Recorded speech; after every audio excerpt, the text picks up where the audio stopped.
आज के जमाने में एक साया हमारी स्क्रीन पर छाया रहता है।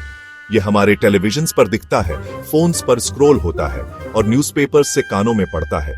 ये साया है क्राइम की खबरें, अंधेरे, गलत कामों और खतरे की कहानियां। हम इन कहानियों के साथ उठते हैं, दिन भर इन्हें साथ रखते हैं और सोने से पहले भी यही देखते हैं। ऐसा लगता है कि दुनिया पहले से कहीं ज्यादा खतरनाक हो गई है। ऐसी खबरों की क्वांटिटी बहुत ज्यादा है, एक लगातार बहती धारा की तरह। ये हमारे घरों, दिमागों और बातों में घुस जाती है। हर चोरी का पल, हिंसा की घटना, टूटा हुआ कानून हम तक पहुंच ही जाता है। डिटेल्स एकदम साफ, तस्वीरें बेचैन करने वाली। हम सिर्फ अपने आसपास ही नहीं बल्कि पूरी दुनिया की घटनाओं के बारे में जानते हैं। डिजिटल जमाने ने दुनिया को छोटा कर दिया है और ये साए हमारे दरवाजे तक आ गए हैं। ये लगातार एक्सपोजर एक भारी चादर जैसा है। इस एहसास से बचना मुश्किल है कि खतरा हमेशा आसपास है।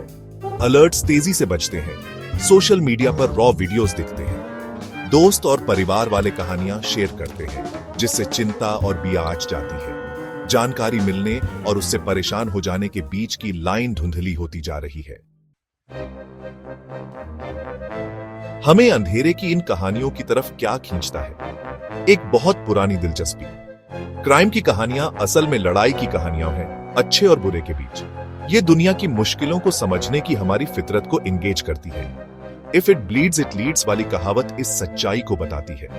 क्राइम की कहानियां अटेंशन खींचती हैं, स्ट्रॉन्ग इमोशंस जगाती हैं और उन्हें इंपॉर्टेंस दी जाती है। न्यूज ऑर्गेनाइजेशंस व्यूअरशिप और एंगेजमेंट पर डिपेंड करती है। क्राइम की कहानियां ऑडियंस को अट्रैक्ट करती हैं, जिससे एडवर्टाइजिंग से पैसा आता है। इससे एक फीडबैक लूप बनता है जिससे क्राइम न्यूज की सप्लाई और बिया आज जाती है।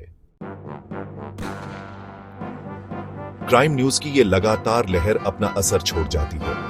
ये सेफ्टी को लेकर हमारी सोच पर असर डालती है। लगातार हिंसा और चोरी की खबरों से दुनिया ज्यादा खतरनाक लगने लगती है। हम अपने पर्सनल रिस्क को ज्यादा आंकने लगते हैं और एंग्शियस और इनसिक्योर महसूस करते हैं। इसे मीन वर्ल्ड सिंड्रोम कहते हैं।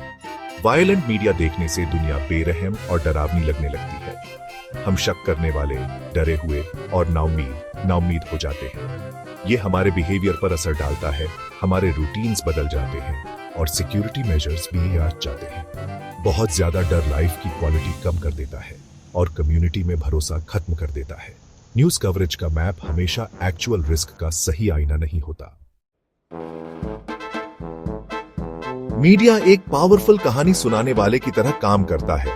वो चुनते हैं कि कौन सी कहानियां बतानी है, उन्हें कैसे फ्रेम करना है और किन डिटेल्स पर जोर देना है।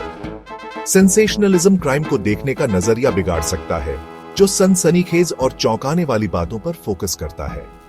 रेयर और वायलेंट क्राइम्स आम अपराधों से ज्यादा हेडलाइंस बटोरते हैं। इस तरह चुनकर खबरों को बढ़ाने से क्राइम को लेकर एक गलत धारणा बन जाती है। क्राइम स्टोरी को जिस तरह फ्रेम किया जाता है, उससे पब्लिक की राय और डर का लेवल बदल जाता है। जर्नलिस्ट्स को क्राइम रिपोर्ट करते समय एथिकल मुश्किलों का सामना करना पड़ता है। उन्हें पब्लिक के जानने के क्यों और पॉसिबल बुरे नतीजों के बीच बैलेंस बनाना होता है। अलार्म से भरी इस दुनिया में हम कैसे रहें? मीडिया लिटरेसी बढ़ाकर हमें न्यूज को क्रिटिकली देखना चाहिए, कहानियों पर सवाल उठाने चाहिए और अलग अलग सोर्सेज से जानकारी लेनी चाहिए। न्यूज कवरेज के पीछे के इरादों को समझने से असली खबरों और फालतू शोर को अलग करने में मदद मिलती है। हम बैलेंस्ड रिपोर्टिंग की मांग कर सकते हैं, जिसमें प्रॉब्लम्स और सॉल्यूशंस दोनों बताए जाएं। मीडिया आउटलेट्स की भी जिम्मेदारी बनती है, उन्हें एथिकल गाइडलाइंस माननी चाहिए। हिंसा को ग्लोरीफाई करने और सेंसेशनलिज्म से बचना बहुत जरूरी है। क्राइम न्यूज को कम करने के लिए खुद क्राइम को कम करना होगा। कम्युनिटीज को मजबूत करने और गैर बराबरी को दूर करने से एक ऐसी दुनिया बनाने में मदद मिल सकती है जहां डर से ज्यादा उम्मीद और तरक्की की कहानियां सुनाई दें।